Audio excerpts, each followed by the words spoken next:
de se montrer en équipe réduite, mais le film, ça a été un film fait par beaucoup de monde. Il y a eu à peu près 8 caméras sur place sur les manifestations. Beaucoup de gens ont aidé pour les sous-titres. On a eu un super groupe qui est là qui a fait la musique que vous allez adorer. Aussi beaucoup de gens qui nous ont aidés sur les retours du film pour avoir une prise de recul. C'est déjà pas mal.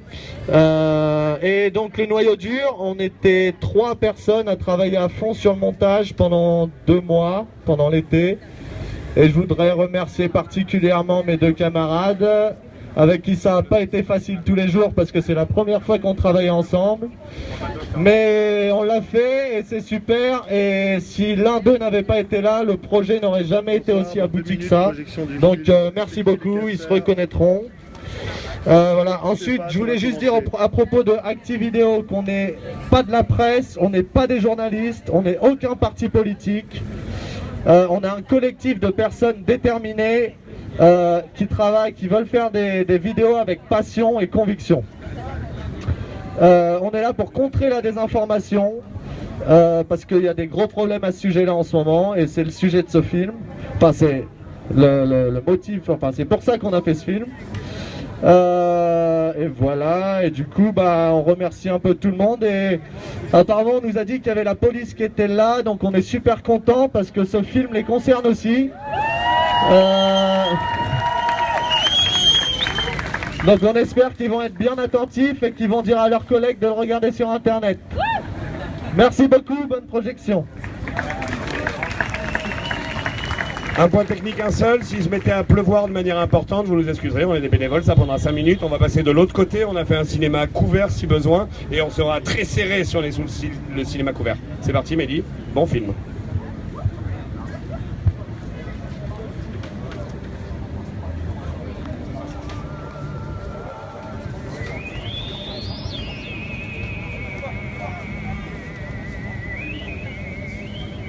Ouloulou!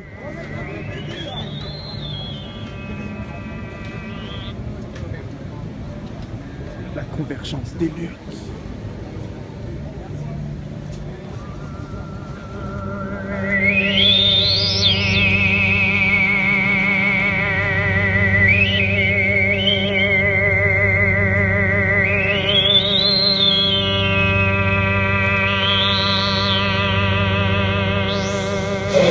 Salut.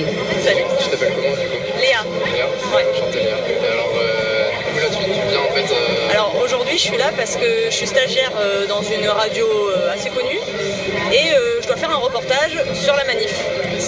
C'est pas du coup l'angle qu'ils t'ont demandé sur la Alors manif? justement, l'angle qu'on m'a demandé c'est particulier parce que la radio pour laquelle je travaille c'est une radio assez jeune, donc on m'a dit il faut faire un angle sur les jeunes. Sauf que l'angle sur les jeunes c'est en fait dire que la mobilisation s'essouffle.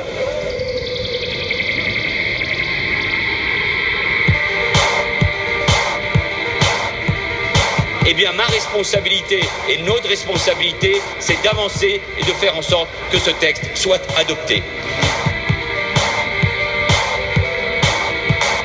J'irai jusqu'au bout, en effet, pour faire porter une réforme dans mon pays.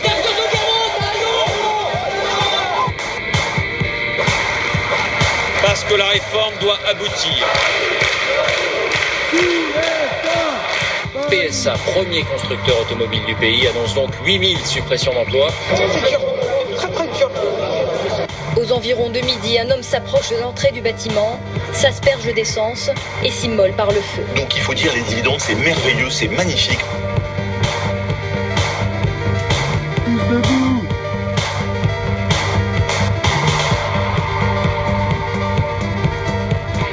Cet ancien menuisier et sa femme avaient besoin d'un revenu complémentaire. J'arriverai pas à joindre les deux bouts avec mon épouse. Elle travaille pour se payer ses études, mais ne gagne pas assez pour se loger. Des artisans, des commerçants et des patrons de PME qui continuent à dénoncer le RSI, et la révolte s'organise. Ils sont en grève contre vous, les Français. En grève contre le pouvoir, contre François Hollande et contre vous. Oui. Ça fait 1 an qu'on lui parle, qu'il nous écoute plus. On est tous après crever sur nos élevages. Oui, ça va mieux.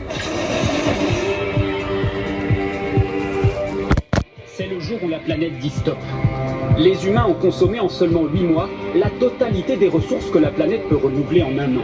Depuis l'ouverture de ce centre en septembre, aucun migrant n'a obtenu le droit d'asile. 633 personnes ont été expulsées.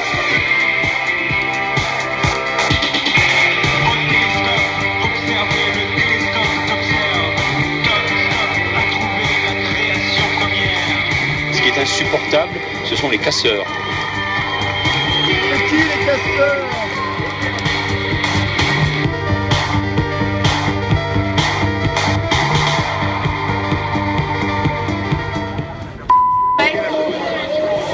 Du coup, tu es prof, c'est ça, tu viens de me dire? Oui. Et là, tu as posé ton droit de grève? Ouais, alors aujourd'hui, voilà, je fais correction de bac, donc j'ai posé mon droit de grève. Et je pouvais pas corriger normalement et venir en manif l'après-midi, sachant qu'ils ont voulu interdire quand même la manif. C'est juste ce fait-là, le fait d'interdire, qui m'a fait rentrer dans cette démarche, de me mettre en grève et cet après-midi d'être place de la Bastille et de marcher avec les copains. Qu'est-ce que vous pensez de ce qu'a dit Valls il y a 2 jours en demandant aux syndicats d'annuler la manifestation? C'est n'importe quoi, on est dans une république où c'est la devise, c'est liberté, égalité, fraternité. Ou la mort. Et oui, bien sûr. Et pourquoi interdire une manifestation alors que constitutionnellement c'est interdit? C'est interdit d'interdire.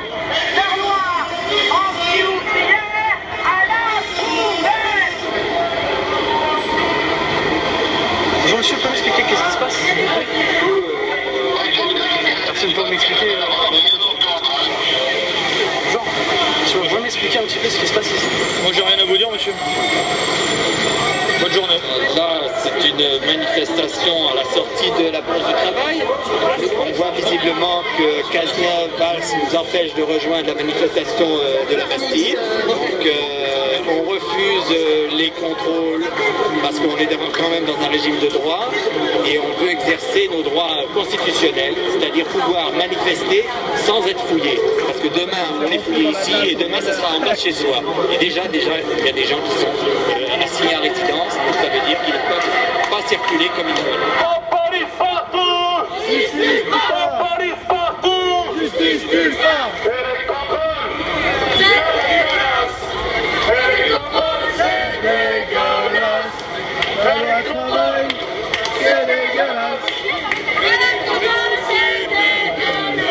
Ce qui se passe, c'est un scandale parce qu'on est devant la Bourse du Travail qui est un lieu hautement symbolique pour tout ce qui est combat syndical et qu'on envoie maintenant les gendarmes, c'est-à-dire l'armée, nasser des gens qui se réunissent pour résister contre des lois régressives.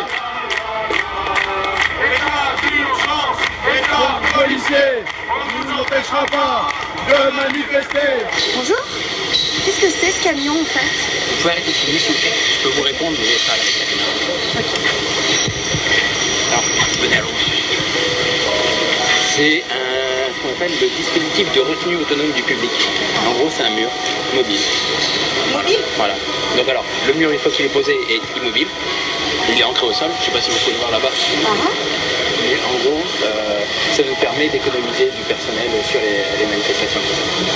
Au lieu d'avoir tout un peloton, une dizaine de personnes, on a juste 1 ou 2 binômes ici. Et puis en plus, je ne sais pas si vous voyez, vous êtes des forces. Donc en gros, ça peut aussi permettre de filtrer les gens.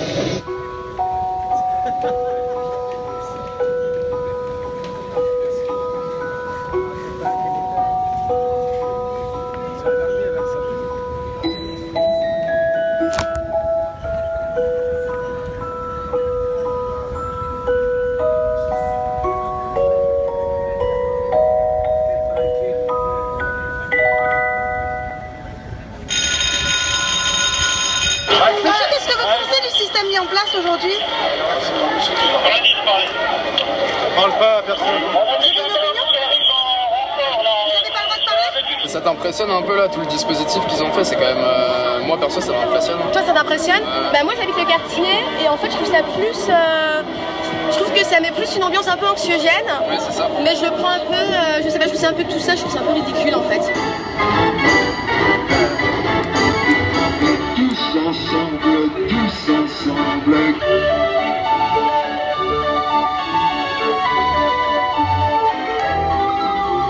La manifestation est en train de faire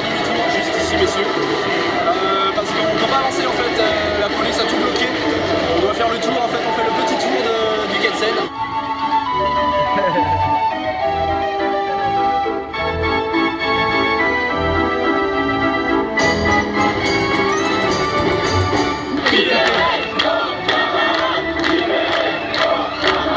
La bourse de travail, c'est le lieu des travailleurs. Vous n'êtes pas occupé de la bourse de travail.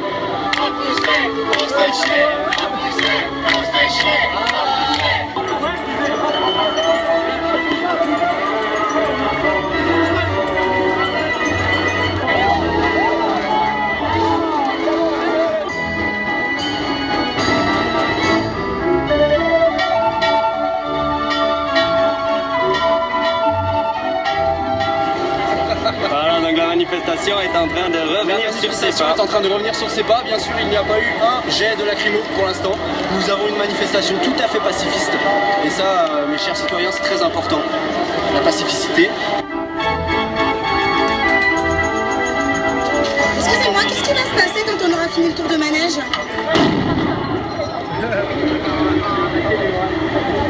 Tu peux me dire un peu pourquoi on est là du coup? Parce que là c'est le commissariat du 18e en fait, et ici on peut mettre 600 personnes en garde à vue en même temps. Et c'est un truc un peu hallucinant. Et en fait, quand ils font des arrestations en manifestation, il y a beaucoup de gens qui sont ramenés ici. Et mon petit frère partait à filmer en manifestation, il avait un casque. Et au fait, ils ont dit que les casques c'était interdit. Et donc moi j'ai posé des questions, pourquoi c'était interdit, qui avait décrété ça, etc. On n'a pas eu trop de réponses. Donc moi j'ai pris la décision de prendre le casque, passer le contrôle de flic, le remettre à mon frère. Ça les a un petit peu énervés. Interpellation.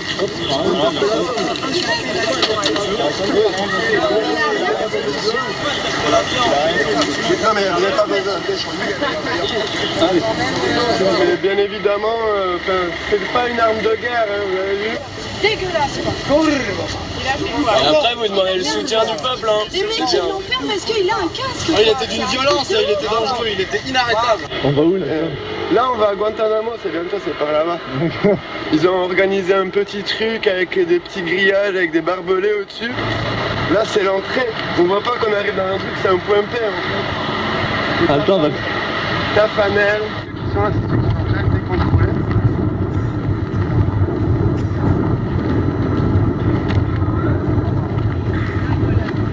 On peut vous demander pourquoi vous êtes arrêté? On est là, derrière les cacanes. Vous pouvez nous dire pourquoi vous êtes arrêté? J'ai la preuve de mon arrestation en fait. On va se faire niquer là. J'avais pas commencé la manif en fait. Là actuellement nous sommes arrêtés pour du matériel de dégradation sur les fiches d'interpellation, sachant qu'on refuse de vous faire le PV devant vous, qu'aucune procédure n'est respectée. Moi sur ma fiche d'interpellation est noté matériel de dégradation, alors j'ai simplement des pansements, une trousse de secours géante. C'est médic toi en fait. Voilà. Avec des bonbons. Avec des bonbons réconfort.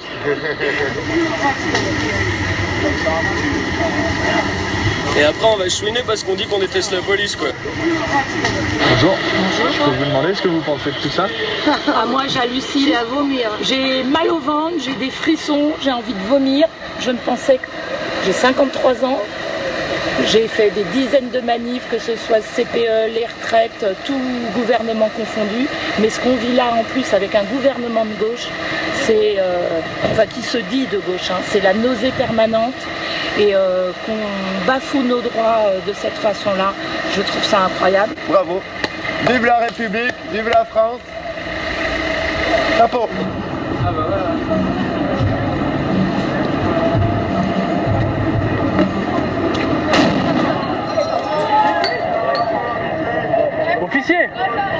Officier, s'il vous plaît, c'est quoi vos ordres? Pourquoi? Je suis pas officier, moi je suis Dieu. C'est quoi mes ordres?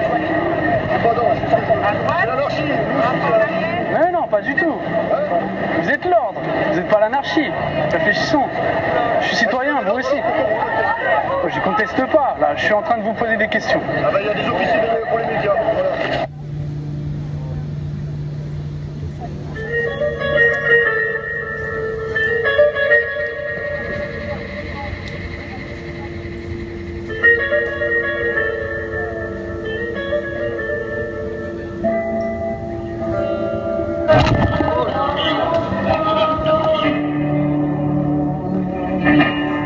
Je trouve que vraiment les qui parlent mal à des gens qui n'ont rien à voir avec la manif en plus.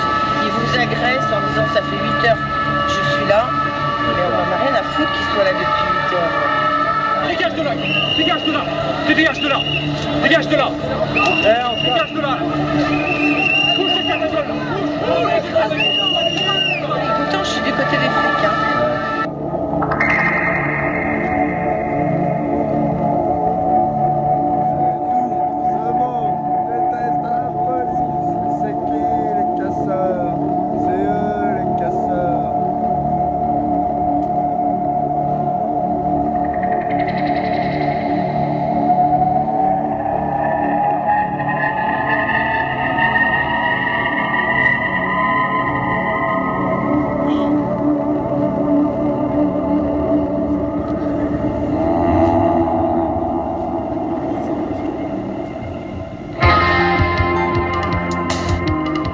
Des erreurs perpétuelles, volontaires de la part des forces de l'ordre.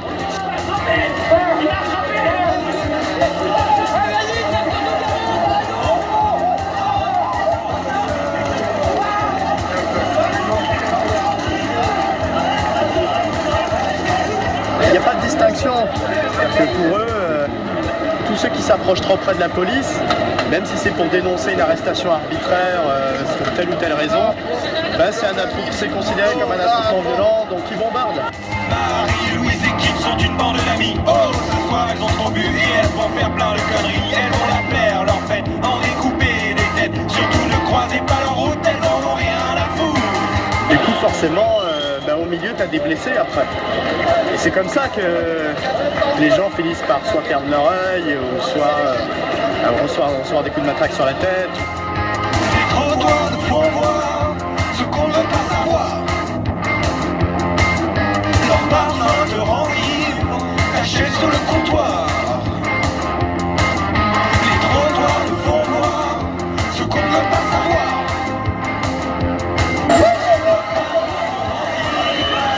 Sur le comptoir.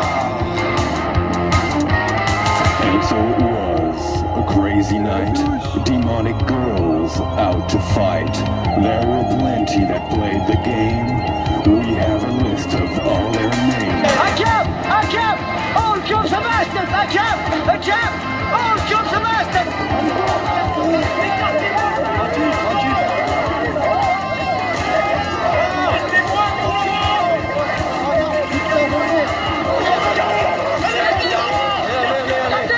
Pas de famille quoi! Il est au sol, vous tirez encore!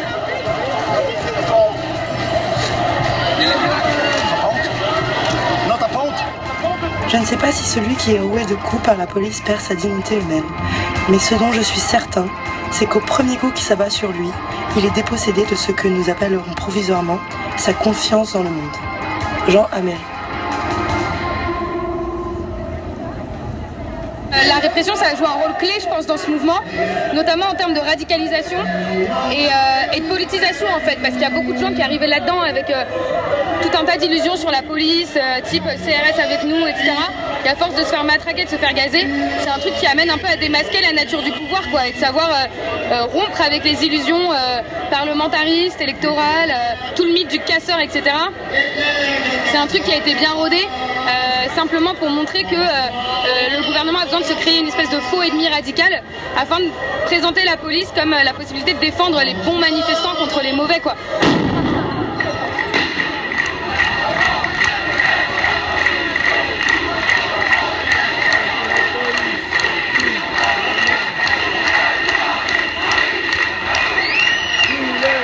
Ce qui était intéressant ces derniers mois dans les manifs contre la loi travail, c'est que tu vois, d'une manif sur l'autre, il y a de plus en plus de gens dans l'avant de la manif, parce que les gens ont commencé à appeler le cortège de tête.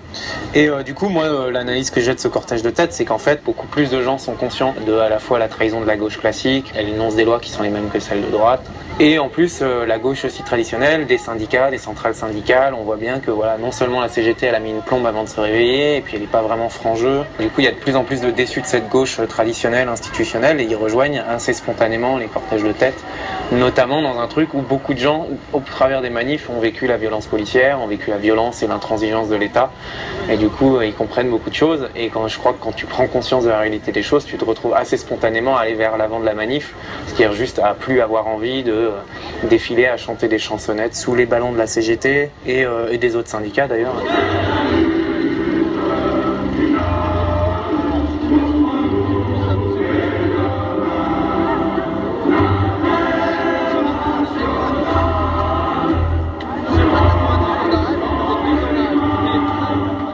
Bonjour messieurs. Alors comment vous allez organiser la sécurité de la manifestation? Faut que personne rentre. Voilà, personne rentre dans le cortège. Aucun étranger au cortège, à la manifestation. Comme par exemple? Des éventuels casseurs qui viendraient se réfugier dans le cortège. C'est qui les casseurs? Très bonne question. Qui sont les casseurs en fait selon vous? Eh ben, je sais pas, je voudrais bien savoir quelle carte ils ont dans la poche, vous voyez, je serais curieux de le voir. Je sais pas. On sait pas c'est qui. X, Y, Z, mais c'est pas FO, c'est pas la CGT. C'est pas des manifestants. C'est pas des manifestants. C'est rien du tout. Donc les casseurs pour vous ce ne sont pas des manifestants? Négatif, c'est pas des manifestants. Non, ils sont là pour foutre le bordel, c'est tout. Je dirais pas le mot, mais c'est des... c'est TDC. Pas tomber du camion, mais il y a un autre terme. Et vous faites l'amalgame donc entre les Black Blocs et les casseurs? C'est la même chose, c'est les mêmes. Ils surgissent brusquement, encagoulés, vêtus de noir. Ils sont environ 300, jets de pierres, de bouteilles. Rapidement, la manifestation dégénère. Le cortège de tête a été constitué de beaucoup de personnes en noir.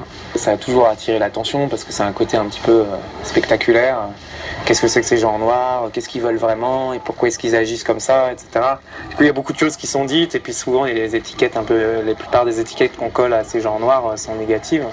Ces casseurs sont des Black Blocs, des militants radicaux partisans de la violence. Les médias sont les champions pour désigner tous les révolutionnaires de casseurs systématiquement. Pourquoi je dis révolutionnaire? Parce qu'en fait, il y a une dimension révolutionnaire dans le fait de s'habiller en noir, pas le simple fait de s'habiller en noir, mais d'adopter une pratique qui est celle effectivement du Black Bloc. Et l'idée du Black Bloc, c'est tout simplement, c'est une tactique. C'est pas des gens, c'est pas un groupe organisé, c'est pas les membres d'une association ou d'un groupe terroriste. C'est des gens qui adoptent en fait un moyen de se protéger. Et le moyen de se protéger, c'est de rester anonyme. Et le moyen de rester anonyme, c'est de tous se ressembler. Et il y a aussi effectivement la dimension anti-autoritaire, de refuser l'autorité de leader et les injonctions des organisations politiques et syndicales. Tout ça, c'est lié en fait. Ça fait partie de tout ce qui constitue un petit peu, on va dire, la motivation, la mentalité des gens qui sont au sein du Black Bloc. Du coup, c'est politique en fait, contrairement à ce qu'on voudrait nous faire croire. Le terme casseur, il dépolitise complètement la question parce qu'il réduit en fait l'action politique de ces personnes-là au simple fait de casser en fait. Mais qu'est-ce que ça signifie casseur? C'est un mot médiatique, c'est les médias, c'est le pouvoir qui utilise ce mot-là. C'est tout. Les femmes au début du siècle, quand elles ont réclamé le droit de vote, elles ont tout cassé et elles ont fini en tôle. Et maintenant plus personne ne dit rien contre le droit de vote des femmes, évidemment. Et elles l'ont arraché comme ça, les femmes, le droit de vote. Donc faut arrêter de criminaliser tout le temps les mouvements sociaux. Vous pensez que les casseurs ne sont pas politisés? Si, ils sont politisés, mais pour défendre une idéologie autre que celle que défendent les salariés, à mon avis. Ça n'a rien à voir. Ça sert le pouvoir, que ce soit un pouvoir de droite ou un pouvoir à la socialiste comme aujourd'hui, les casseurs servent les mêmes intérêts. L'intérêt de qui? L'intérêt des banques, l'intérêt des grosses sociétés du CAC 40.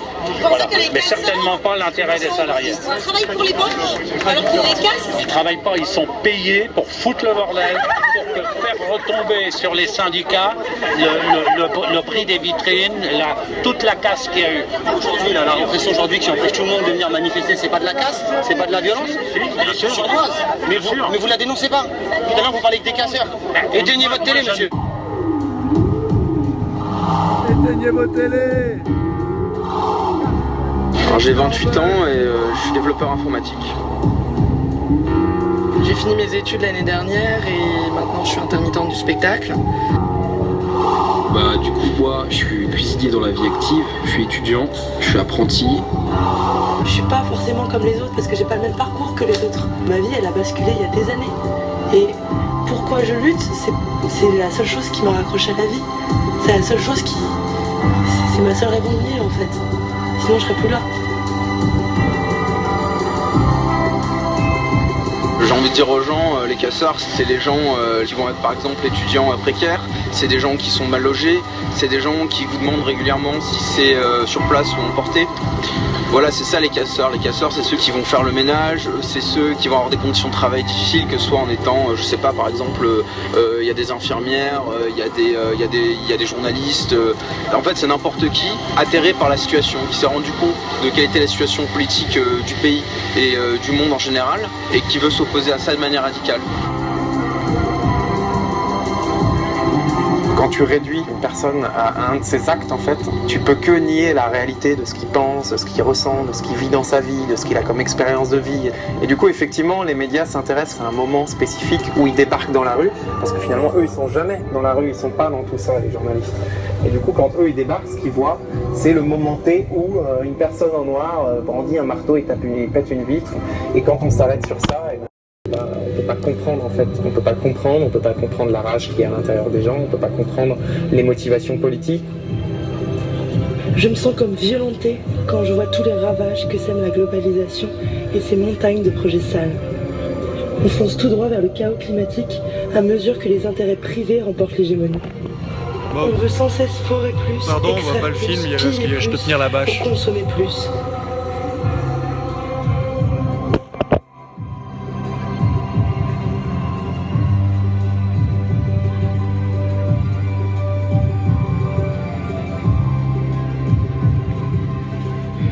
Mes convictions politiques, alors c'est long à résumer. Disons que ça commence par un refus du système tel qu'il est. C'est contrôlé par une minorité qui s'impose à travers que ce soit l'argent, que ce soit la force, que ce soit la corruption.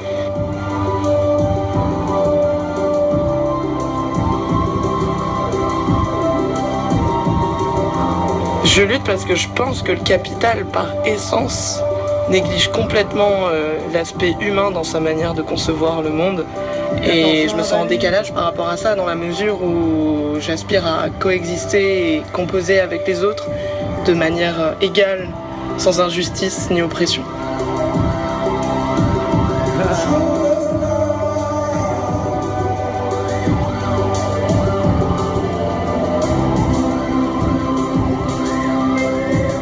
Le fait d'assumer ce que moi j'appelle le sabotage et pas la casse en fait. Le sabotage, c'est le fait de détruire des choses qui nous oppressent en fait. Et on voit bien dans la manière, dans ce qui est ciblé, on voit très bien que on cible un certain nombre de choses. Et si de l'extérieur on peut pas comprendre qu'on s'en prenne à un abribus, et ben de l'intérieur en fait, il y a des justifications très claires au fait qu'on s'en prenne à un abribus par exemple. C'est-à-dire qu'un abribus, les abribus aujourd'hui c'est pas quelque chose de neutre. Ça participe d'une occupation de l'espace public, publicitaire le plus souvent, avec une emprise sur l'espace public d'un géant du marketing et de la publicité qui s'appelle JCDecaux. C'est aussi l'occasion de faire des dispositifs anti-pauvres, parce qu'avec les sucettes publicitaires, il y a des bancs sur lesquels on ne peut pas s'allonger, il y a des dispositifs qui empêchent les gens de rester longtemps, et puis il y a un matraquage publicitaire avec des pubs sexistes, etc. Enfin, c'est vraiment un dispositif capitaliste. Dans le dernier mouvement social, beaucoup de gens en ont été témoins. Les personnes du cortège de tête et les Black Blocs ne pètent pas des vitrines. Ils pètent pas l'épicerie du coin. Ils pètent pas le salon de coiffure. Ils pètent pas, je sais pas, je peux donner 1000 exemples de petits commerces, de kebabs, de petits restaurants, de petits cafés qui n'ont subi absolument aucun dommage en fait, ou quasiment très peu. Et quand il y a eu des dommages, c'était parce qu'il y a eu des affrontements avec les policiers et que les policiers se sont retrouvés soit devant les vitres, soit cachés derrière les tables. Mais en réalité, c'est pas les cibles. En général, les cibles, c'est des cibles symboliques, c'est des banques, des concessionnaires automobiles, des banques d'assurance, des agences immobilières, et voilà, c'est des grosses boîtes, c'est des grosses chaînes, c'est des fast-food. Voilà, c'est aussi, ça peut être des mairies, ça peut être des commissariats, ça peut être des préfectures ou des annexes d'administration publique, quoi. Et du coup, oui, il y a des motivations politiques derrière ça.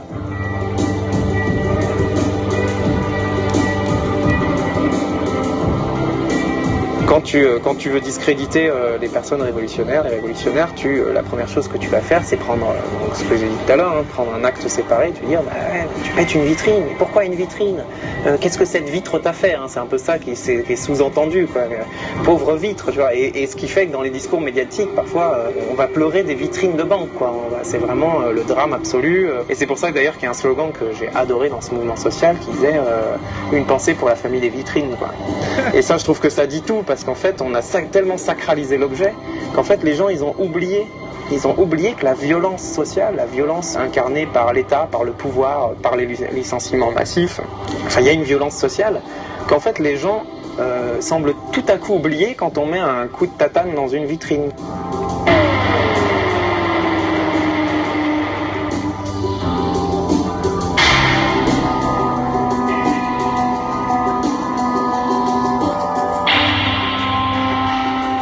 Et il y a la pratique aussi, il y a le fait de se confronter aux forces de l'ordre. Et du coup, c'est aussi dans une perspective de lutte, en fait. C'est un combat, en fait. C'est un combat contre quelque chose qui nous oppresse. Pourquoi est-ce qu'on attaque des policiers? C'est assez élémentaire. Et ça nécessite d'avoir une réflexion un peu poussée, un peu critique sur le rôle de la police dans une société, en fait. Qu'est-ce que c'est une police? Qu'est-ce que c'est une police de métier?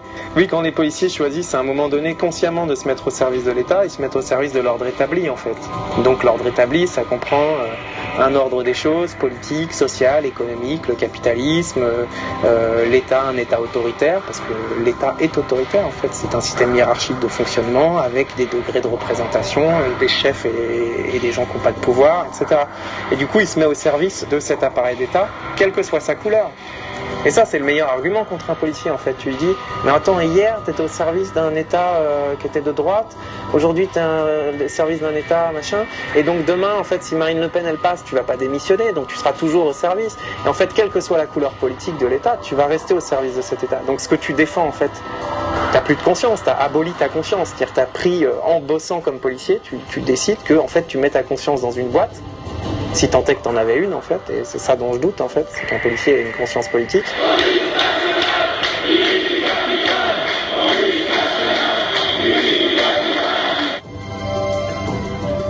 Et du coup, ce que tu fais, en fait, quand t'es un policier, c'est que quand le peuple se soulève, quand le peuple est mécontent, quand le peuple se révolte, tu te mets au service de l'État contre lui. Donc tu sers pas le peuple, et donc t'empêches le peuple d'exprimer, de lutter pour sa liberté, de s'émanciper et de s'autodéterminer. Donc tu deviens un ennemi du peuple. Et juste à ce titre-là, en fait, tu mérites d'être combattu, quoi.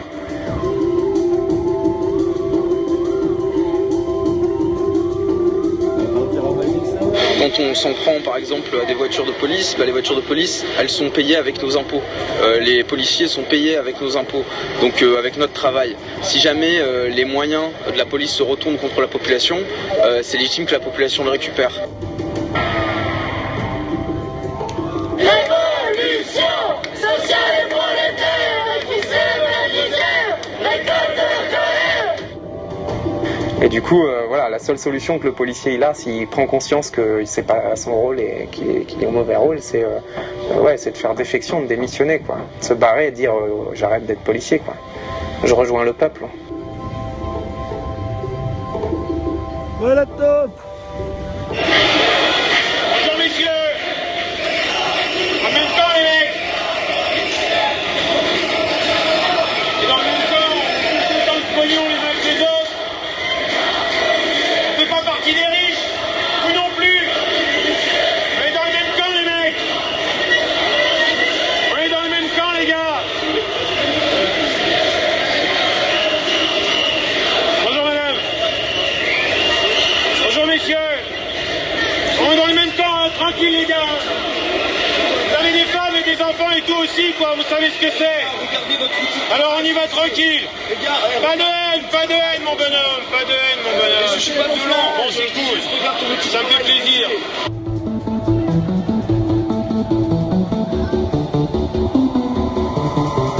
Évidemment, l'usage de la violence, de la lutte armée, les pratiques révolutionnaires posent question. Tout le monde n'est pas guerrier, tout le monde n'a pas envie en fait de rentrer dans le rapport de force, tout le monde ne se sent pas de le faire, et c'est tout à fait légitime, quoi.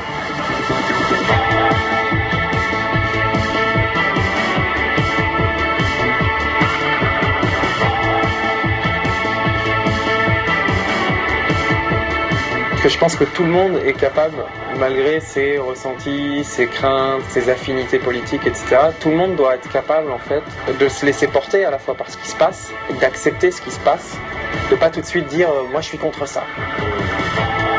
Quand tu vois des gens faire du sabotage et que toi ça te met peut-être mal à l'aise parce que t'es pas sûr de ce que ça apporte politiquement, bah au lieu de dire c'est de la merde, tu dis bah écoutez, moi je peux comprendre qu'il y ait des gens qui en viennent à ça, même si je partage pas ça, et disent en fait je me dissocie pas des pratiques qui sont pas les miennes parce qu'en fait on a tous envie de transformation sociale, quoi.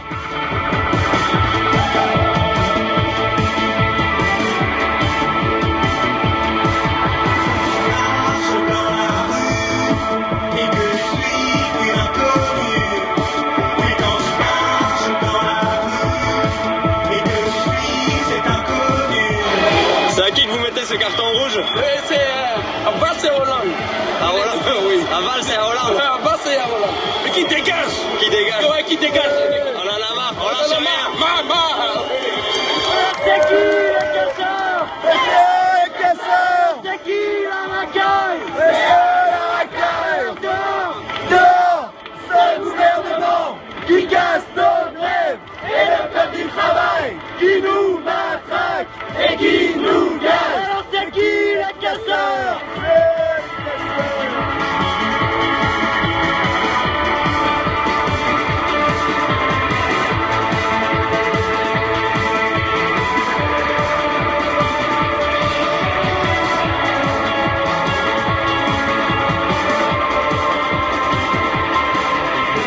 Ce mouvement, il ne remportera peut-être pas sa victoire contre la loi travail, mais il a remporté une victoire phénoménale pour moi, c'est d'avoir répandu partout la subversion en fait. Il y a énormément de gens qui ont pris conscience de choses et de tellement de choses qu'en fait, je pense que ça a créé, ils ont créé par leur obstination et leur violence, je parle de l'État là, ils ont créé des révolutionnaires partout quoi.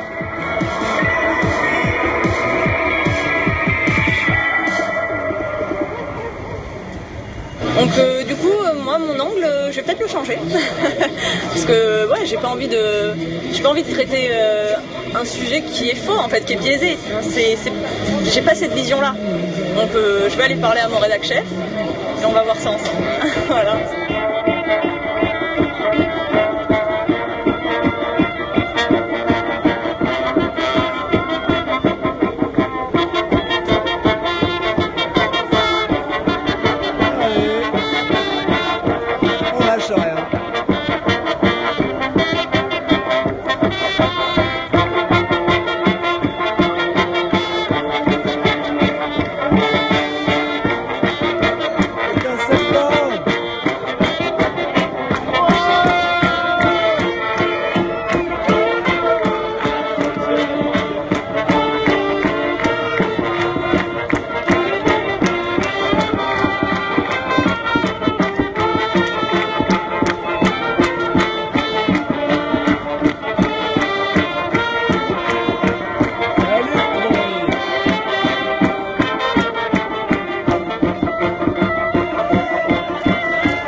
Hey.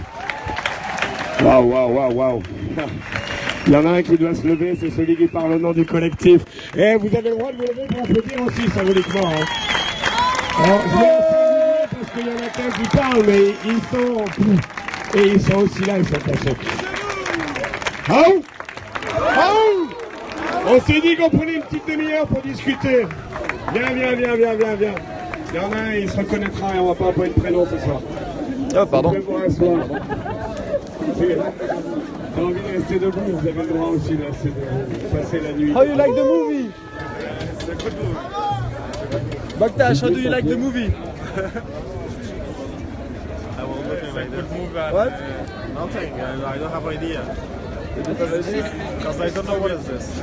Stupid police. Hello, ça va?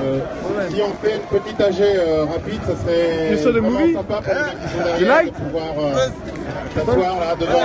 I can't believe the police doing these things to people. Yeah, but now we will. I think now it will be demonstration. Now people will demonstrate again and break some banks. Stupid police. Yes. Stupid police. Fuck off. Stupid police. Bon, on vous reprend au prochain périscope quand ça part en manif sauvage. À toutes.